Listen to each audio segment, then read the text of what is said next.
चीनी में सिर्फ एक चीज़ मिलाकर लगा लो, आपका एक-एक बाल बिल्कुल जड़ से काला हो जाएगा। साथ ही साथ आपके इतने ज़्यादा सिल्की और लंबे बाल हो जाएँगे और जहाँ पर भी आपके सिर पे बाल बहुत ज़्यादा झड़ चुके हैं, वहाँ पर नए बाल उग जाएँगे। जी हाँ, अगर आपके बाल सफ़ेद हैं या फिर आपके बाल बहुत ज़्यादा झड़ रहे हैं, तो आज ही इस रेमेडी को बना लीजिए। इसमें आपको करना है चीनी का इस्तेमाल। इसमें आपको चीनी के इस्तेमाल से अपने बालों को बिल्कुल जड़ से काला कर लेना है। तो यहाँ पर सबसे पहले आप एक कढ़ाई या फिर कोई भी पैन रखेंगे, उसमें डालेंगे 5 चम्मच चीनी। यहाँ पर मैं 5 चम्मच चीनी डाल रही हूँ। जितना आप उस रेमेडी को बना के रखना, स्टोर करना चाहते हैं, तो आप ज़्यादा भी बना सकते हैं। तो मैं यहाँ पर 5 से 6 चम्मच के करीब चीनी डाल चुकी हूँ। अब हमें क्या करना है, इसमें जैसे हमने चीनी डाली है 5 से 6 चम्मच, उसके आधा हमें इसमें चाय की पत्ती डालनी है। जैसे कि आपने बड़ी वाली चम्मच से डाली है चीनी, तो छोटी वाली चम्मच से आप उसमें चाय की पत्ती डाल दीजिए। तो मैं उसी के हिसाब से यहाँ पर 5 चम्मच ही चाय की पत्ती डाल रही हूँ। इस रेमेडी को बनाना बहुत ज़्यादा सिंपल है और ये इतनी ज़्यादा इफ़ेक्टिव है।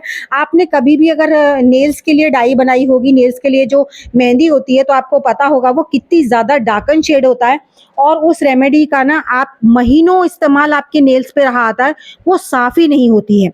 वो इसलिए क्योंकि हम जो बनाते हैं ना, वो एकदम होम रेमेडीज़ होती है। होम रेमेडीज़ का एक प्रोसेस होता है, जिसके प्रोसेस के अनुसार अगर आप काम करेंगे ना, तो आपकी जो कलर आप करने वाले हैं, वो बहुत बहुत बहुत लंबे समय तक चलता है और डाई वगैरह जो होती हैं, वो बहुत जल्दी खत्म हो जाती हैं और आगे आपके बाल सफ़ेद कर देती हैं। और ये जो आगे आपके बाल होंगे ना, उनकी रूट्स में जाएंगी, तो जिससे कि आगे जो बाल उगेंगे आपके, वो कभी भी वाइट नहीं उगते हैं।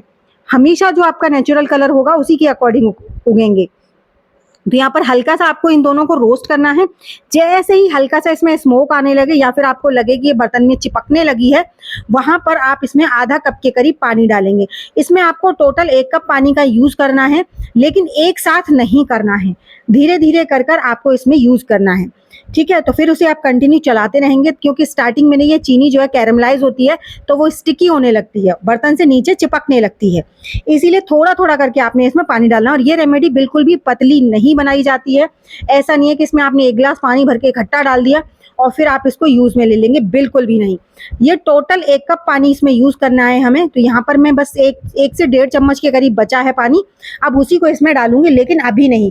पहले आपको इसे पकाना है थोड़ी देर के लिए और जैसे-जैसे ये पकती जाएगी, वैसे-वैसे थिक होती जाएगी, लेकिन साथ ही साथ इसकी चीनी भी मेल्ट होती जाएगी। अगर आप इकट्ठा इसमें पानी डाल देंगे, तो चीनी ज़रा-सी देर में मेल्ट हो जाएगी, जो कि एक प्रोसेस जो कैरेमलाइज़ का होता है, वो नहीं होगा। तो आप देखेंगे इसमें थोड़ी-थोड़ी पत्ती जो है ना, वो अपना कलर छोड़ना शुरू कर दिया है उसने और जो चीनी है उसमें थोड़ा गाढ़ापन आने लगा है, लेकिन अभी मेल्ट नहीं हुई है। इसीलिए आपको बीच-बीच में थोड़ा-सा पानी डालना है। तो यहाँ पर इसे कंटिन्यू आप चलाते रहेंगे, क्योंकि स्टार्टिंग में जब तक चीनी मेल्ट नहीं होती है, तब तक वहाँ पर जलने वाली कंडीशन हो जाती है। अभी आप देख सकते हैं इसमें चीनी के जो पार्टिकल्स हैं वो दिखाई दे रहे हैं, तो यहाँ पर मैंने 1 चम्मच पानी और डाला है। टोटल हमें इतना ही पानी डालना है, अब इसमें आपको ज़्यादा पानी डालने की ज़रूरत नहीं है। आप देख सकते हैं चीनी कितनी ज़्यादा भी बाकी है, तो इसीलिए आप इसे कंटिन्यू स्टिर करते रहेंगे, ताकि चीनी नीचे जले नहीं, अच्छे-अच्छे धीरे-धीरे करके पकती रहे। और पकाते समय गैस को आपने ज़्यादा हाई नहीं रखना है, बिल्कुल मीडियम फ्लेम पर इसे पकने देना है। अब आप देख सकते हैं इसमें कितना ज़्यादा गाढ़ापन आ गया है रेमेडी में, क्योंकि चीनी पूरी तरह से मेल्ट हो चुकी है, चाय की पत्ती ने अपना कलर छोड़ दिया है और काफ़ी ज़्यादा डार्कन शेड आता जा रहा है। अभी ये रेमेडी का फर्स्ट पार्ट है। यहाँ पर हम एक ऐसी होममेड डाई तैयार करेंगे, जो डाई आपके ना महीनों बालों पर लगी रहेगी। अब देखिए चीनी हमारी पूरी तरह कैरेमलाइज़ हो गई है, तो यहाँ पर हम क्या करेंगे, इसे 2 सेकंड और पकाएँगे और उसके बाद फ्लेम को बंद कर देंगे। बंद करने के बाद ना आपने इसे पूरी तरह से ठंडा नहीं करना है, इस चीज़ का ध्यान रखिएगा, वरना ये स्टिकी हो जाएगी। और आपको जैसे ही ये थोड़ी-सी बहुत ज़्यादा नीम गरम हो जाए, मतलब थोड़ी-सी मतलब गुनगुनी रहे, उस टाइम पर आपने इसको दूसरे बर्तन में छान लेना है। छानने के बाद आपको इसे पूरा इसका जितना भी जूस है ना, वो बहुत अच्छे से निकाल लेना है दबा-दबा कर। इसका बिल्कुल भी पार्ट वेस्ट नहीं होना चाहिए। तो ये तो इसका पहला पार्ट हुआ।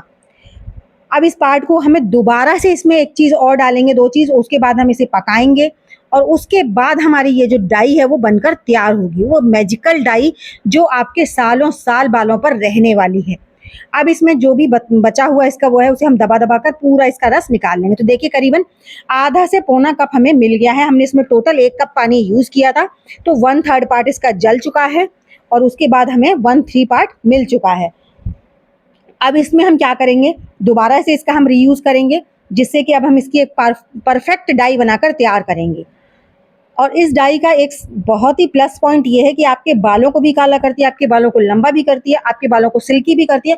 बिल्कुल केराटिन ट्रीटमेंट वाला इस पे आपको नजर आएगा। तो यहाँ पर देखिए अब हमने अगेन लोहे की कढ़ाई ली है। अब आपको लोहे की कढ़ाई ही लेनी है, क्योंकि लोहे में जो आयरन होता है ना वो मेल्ट होता है, साथ ही साथ लोहे का अपना एक गुण होता है, वो भी आपके बालों को काला करने में बहुत हद तक मदद करता है। अब यहाँ पर हम इसको गैस पर गर्म करने के लिए रख देंगे और इसमें हम डालेंगे जो आंवला पाउडर होता है ना वो। जैसे ये हल्का सा गर्म होगा उस टाइम पर, क्योंकि ऑलरेडी गर्म था लेकिन बहुत हल्का गर्म था, गुनगुना था, अब आपको थोड़ा हार्ड गर्म पे इसमें आंवला पाउडर डालना है, 1 छोटा चम्मच। यहाँ पर मैं जेंट्स के हेयर के अकॉर्डिंग बना रही हूँ, इसलिए मैं ये सारी चीज़ें इतनी यूज़ कर रही हूँ। अगर आपके बालों की लेंथ थोड़ा ज़्यादा है, आप लेडीज़ के हिसाब से बना रहे हैं, तो आपने इसमें सारी चीज़ें उसी हिसाब से रखनी है। और आंवला पाउडर को अच्छे से स्टिर करेंगे, आप देखेंगे कि इसने थोड़ा सा कलर चेंज कर लिया, एकदम ब्राउनिश कलर आ गया है। और इस मेहंदी में ना इस डाई की मतलब आप जिस तरह का कलर चाहें आप उस तरह का इसे दे सकते हैं। मैं यहाँ पर ब्राउन कलर बना रही हूँ, आप चाहें तो इसे ब्लैक दे सकते हैं। अगर आपने ब्लैक देना है तो यहाँ पर आपने जो हमने ये डाला है ना आंवला पाउडर, इसके साथ साथ आपने भृंगराज पाउडर भी डालना है। अब इसमें हम डालेंगे 2 से 3 चम्मच के करीब मेहंदी पाउडर। अब इसे मेहंदी डालने के बाद फिर से आपने अच्छे से चलाना है ताकि इसमें कोई भी गुठली वगैरह ना रहे और ये अच्छे से बिल्कुल ठीक हो जाए। तो भृंगराज पाउडर डालेंगे आप उसमें, अगर आप इसमें काला कलर चाहते हैं अपना, और लौंग डालेंगे थोड़ी सी जब आप इसमें चाय की पत्ती को पका रहे हैं तब। लेकिन यहाँ पर मुझे ब्राउन कलर देना था, इसलिए मैंने इसमें ये दोनों चीज़ें नहीं डाली हैं, आंवला डाला है और इसमें साथ ही साथ मेहंदी डाली है। अब इसको हम अच्छे से पकाएंगे। पकाने के बाद कम से कम आपने 2 से 3 मिनट इसे पकाना है, बिल्कुल सिम गैस पर, गैस तेज नहीं होनी चाहिए। अगर आपको लग रहा है कि हमारा पेस्ट थोड़ा सा थिक हो गया है, तो यहाँ पर जब आप ठंडा हो जाइए हल्का सा, तो यहाँ पर आप इसमें थोड़ी सी दही डाल सकते हैं। बाकी आप इसमें पानी नहीं डालेंगे, पानी अगर आप डालेंगे तो रेमेडी बिल्कुल खराब हो जाएगी। हल्का सा आप इसमें दही डाल सकते हैं या नींबू डाल सकते हैं, मतलब कुछ भी एक खट्टी चीज़ डाल सकते हैं। तो यहाँ पर देखिए अभी हमारी रेमेडी पक चुकी है। पकने के बाद ये काफ़ी ज़्यादा थिक हो जाती है। अब इसे पूरी तरह से ठंडा करेंगे, फिर ठंडा ठंडा होने के बाद में इसे पूरी रात इसमें ढककर रखेंगे और सुबह के टाइम आप इसे लगाएंगे। मतलब कहने का इसे 10 से 12 आप घंटे अपनी कढ़ाई में ही रखेंगे, जिससे इसका और भी ज़्यादा अच्छा कलर हो जाएगा। और जब आप इसे लगाएंगे, उसके लगाने के बाद आपको इसे कम से कम 2 से 3 बार रिपीट करना है, तब आप देखेंगे कि आपका जो बालों का कलर है ना वो बिल्कुल नेचुरल हो जाएगा।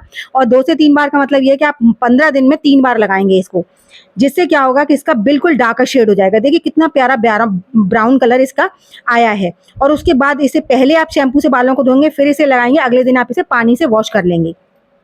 इसके बाद आपने शैम्पू नहीं लगाना, इसके बाद आपने पानी ही से धोना है बस बालों को, और फिर ऑयलिंग भी नहीं करनी है कम से कम 2 दिन तक।